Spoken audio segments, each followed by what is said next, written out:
Even though Genshin is one of the rare few gachas that doesn't fall victim to power creep to the same extent as others, it's had its fair share of units who were once good but have lost representation due to more convenient or efficient options being made available. Some of the game's earlier meta units like Diluc, Mona, Xiao, and even Ganyu have seen better days. Not to say they were nerfed or are no longer good at what they do, rather there are just so many options to choose from as opposed to before, where their only real competition was each other. And that's sort of what's been going on in Genshin for the better part of version 3. There are so many viable strategies that discourse revolves around who does things ever so slightly better than the other, even though in practice it doesn't really make that much of a difference. Hu Tao, on the other hand, despite being part of the OG 5 stars if we want to call it that, has been one of the longest surviving characters even to this day. What makes this all the more impressive is that all circumstances expected a different outcome for a unit like her. She consistently boasts very high usage from overworld exploration to Spiral Abyss for casual and hardcore players and whatnot. So for today's episode of Why Everyone Plays, I wanted to analyze how she managed to withstand the test of time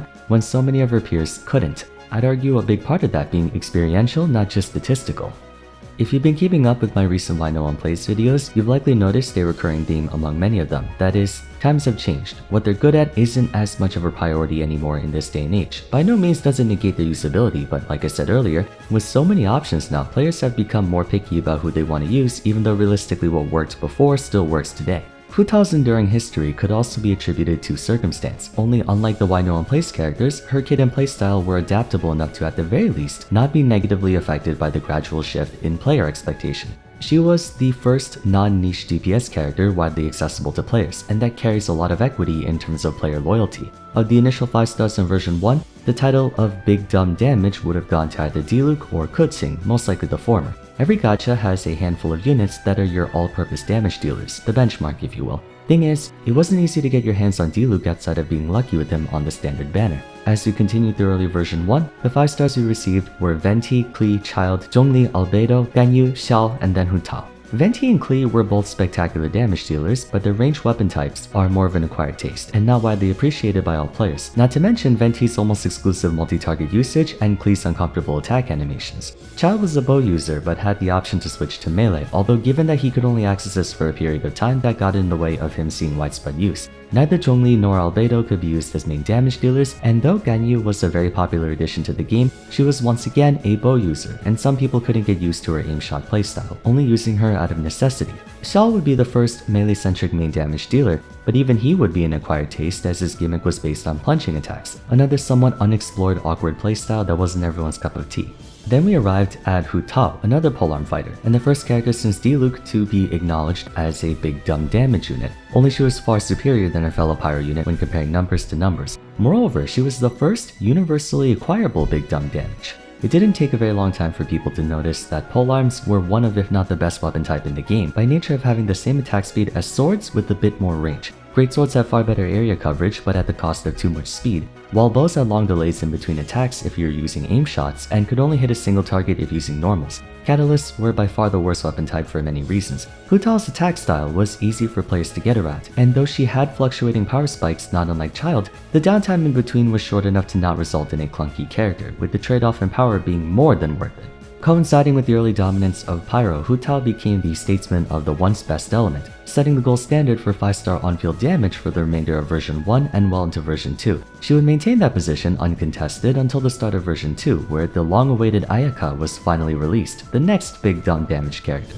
The two 5-stars would have an equal share of the market going forward, with version 2 being the turning point of the game's meta as we know it. More extremely powerful 5-stars came out, but few, if any, were non-situational. Yoimiya, strong but bow user, not a popular weapon type. Shogun, incredible but more of a team player instead of big dumb damage. Kokomi, support. Ito, the dumbest of big damage but requires a very specific team composition to be used. Shinhe, support. Miko, team player damage. Ayato would be the final main DPS of version 2 before version 3 rolled around. Here's the catch. Every big dumb damage unit that succeeded Hu Tao gradually veered away from personal damage and more towards reaction pressure. Technically speaking, Ayaka, Shogun, Ayato, I'll hate them, and so on and so forth were considered on-field attackers, but you'd be hard-pressed to say they have the same exact purpose as Hu Tao, bringing me to the first and in my opinion most influential reason why everyone still plays her. Hu Tao was the first and only globally available big dumb damage character to be released in Genshin. Every other DPS unit that came after her had something in their moveset or playstyle that either wasn't exclusively power-oriented or made it not player-agnostic. In other words, much of Hu Tao's lasting representation is because the meta shifted away from her, and thus every new 5-star that came out after went in that direction, inadvertently making her stand out. I think I speak for many of us when I say Hu Tao is a very comfy character. No strings, no frills, just plain old damage, and very big damage at that. In an age where every top meta team requires proper understanding of reaction chaining, swapping, crowd control, ability timings, etc., Hu Tao is a very relaxing pick when you want to turn your brain off and just attack anything that moves. All you had to do was buffer up with Xingqiu and you were basically good to go. I wouldn't say she's the easiest character to play though, what with the animation cancelling for max DPS and all, but she was the definition of Unga Bunga, big attack stat that tears through everything. A lot of newer 5-stars deal ridiculous amounts of damage, but under very restrictive conditions. One of the most apt examples of this being Nilou. Her Bountiful Bloom team is like top 3 best comps in terms of sheer power, but there are a lot of prerequisites you have to meet before you can tap into that. And for every box you don't check off, it reduces the consistency of that team comp. Planning and execution mattered a ton. It may not be the flashiest or most efficient form of damage, but her main draw is that she has the most inoffensive playstyle that everyone can wrap their head around, and more importantly, a playstyle that works for every situation, whether you're fighting one enemy or several, big or small. I mentioned that Ayaka was the next big dumb damage unit after Hu Tao, but even for her, freeze doesn't work against bosses. There's nothing that can lower Hu Tao's efficiency. Any conditions that can affect her damage are very easy to meet. The only meaningful one is that you want to keep her health below 50%. You can easily do that via her skill's health cost and keep her safe using shields. That's really the only thing you have to worry about. I know everyone's gonna go off in the comments about how she's mechanically difficult due to animation cancels, but personally I don't find it all that hard. Then again, I have Constellation 1, so maybe I don't have the right to remark on that. Anyways, I don't think there's anyone more straightforward in this game than Hu Tao, since every 5-star from version 2 onwards has ability descriptions longer than college dissertations. She's very intuitive with very fluid animations and game flow.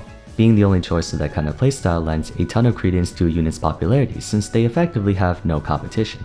Therefore, you have to use them if you want that kind of gameplay. Fortunately though, you're not compromising much to have that gameplay.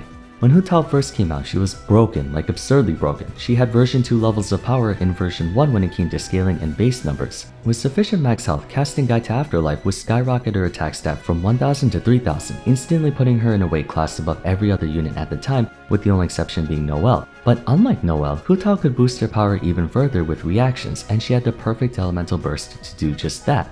Spirit Soother was the second front-loaded screen nuke burst, preceded by Child's. Everyone else with a damage-dealing ultimate had it spread out through multiple hits, Keqing, Diluc, Venti, Ganyu, etc., or were buffs or supports, Xiao, Zhongli, Albedo, Mona, Klee. But as we've established already, Child wasn't everyone's cup of tea, while Eula's Lightfall Sword, though it has a higher ceiling, is backloaded, not front-loaded. Moreover, being a pyro character, Hu Tao could vaporize with Spirit Soother to amp up its damage to extreme heights. Her skill and burst gave her equal parts consistent DPS and heavy one-shot damage, everything you would want in a big dumb damage character. I understand why they made her so overtuned though. We already had Diluc, Klee, Bennett, and Xiangling. With Pyro being as power-centric as it is, the only thing you could realistically do on Hu Tao is raise her numbers, attributing to her very simple design. The Pyro element as a whole has been losing market share in favor of reaction teams, but thanks to her absurdly high base numbers on top of a very fluid and uncomplicated playstyle, she practically stayed relevant through brute force. That and external circumstances helped her out a lot too.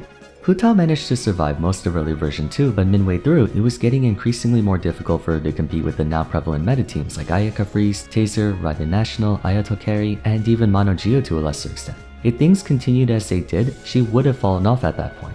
Thankfully, Yelan came out, giving rise to Double Hydro, which is basically an extension of Hu Tao and Xingqiu. At that point, you can debate whether it really is Hu Tao or just Yelan and Xingqiu carrying her, but that's the thing. Hu Tao is the best candidate for Double Hydro because she has such a simple game plan. Pop both of their elemental bursts and then just go to town on everyone. That's one other thing I want to go over. As we know, sub DPS aka off-field units are in many ways better than main DPS aka on-fielders by virtue of needing far less field time to do their job. But seeing as how you need one person on-field anyway, might as well choose someone with very high on-field damage, and Hu Tao is perfect for that. Guide to Afterlife's buff has a 9-second duration and 16-second cooldown. 9 seconds is a healthy amount of time for damage, and during the 7-second off time, that's when you can swap to other characters to refresh buffs. Other on-fielders either take too much field time or are active for too little. That's another reason why Hu Tao is the best for double hydro. Yelan's ult cooldown is 18 seconds, Xingqiu's is 21, hers is 16, so everyone's buffs come back up around the same time, preventing you from mistiming anything. That leaves you with an open fourth slot, which you can flex anything into. If you want more damage, you can go Kasuha or Sucrose for nuclear explosions. If you want to grab Pyro Resonance, you can go Xiangling, or you can do what everyone does and put in Zhongli, who can shred enemy Pyro and Hydro resistance while allowing Hu Tao to stay at the 50% threshold without concern for her safety. Final gameplay aspect I want to mention is that she is a fantastic Constellation 1 that in my opinion is what Constellations should be. Quality of life enhancements. I'm sure everyone knows what C1 is, but for the two of you out there who don't, it negates the stamina cost of her charge attacks during Guide to Afterlife, letting you spam her empowered charge attack like there's no tomorrow. There are so many characters who should have this as their C1. Technically it's a DPS enhancer, but the real purpose of C1 is quality of life. Constellation 1 lets you circumvent a ton of mechanical execution on her. Normally, to conserve stamina without C1, you have to jump after her charge attack to cancel the animation, since if you dash to cancel it, you drain your stamina even more. C1 lets you use charge attacks even at 0 stamina, meaning all your stamina can be used for dash canceling, which is much easier to pull off positionally. This in turn increases her damage, but it makes the character more accessible, which is what I believe Constellations should do, make the character more accessible. You can still function at full power without it, but it's a nice convenience to have.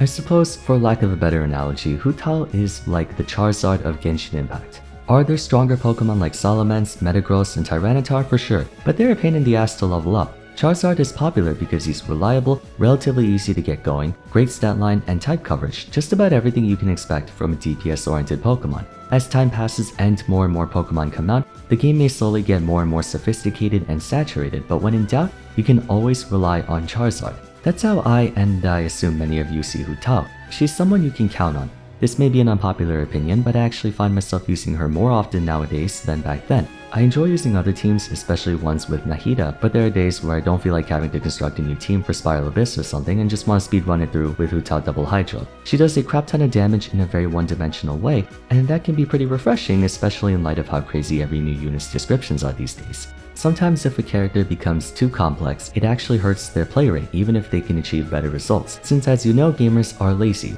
We want the best outcome for the lowest effort or investment required. Putting it together, everyone plays Hu Tao because she's different from conventional wisdom in a good way. Gameplay-wise, she's a solo carry type as opposed to everyone being team players now. She likes reactions, but doesn't base her entire gameplay around them while still outputting comparable damage to reaction teams. Story-wise though, I think what made people click so well with her was that she was the most animated and jovial character back in version 1. Childe is a love him or hate him character. Diluc, Keqing, Zhongli, Albedo, Ganyu, Xiao, Rosaria, Eula, and Kasuha were all the serious, brooding, stressed out or edgy type.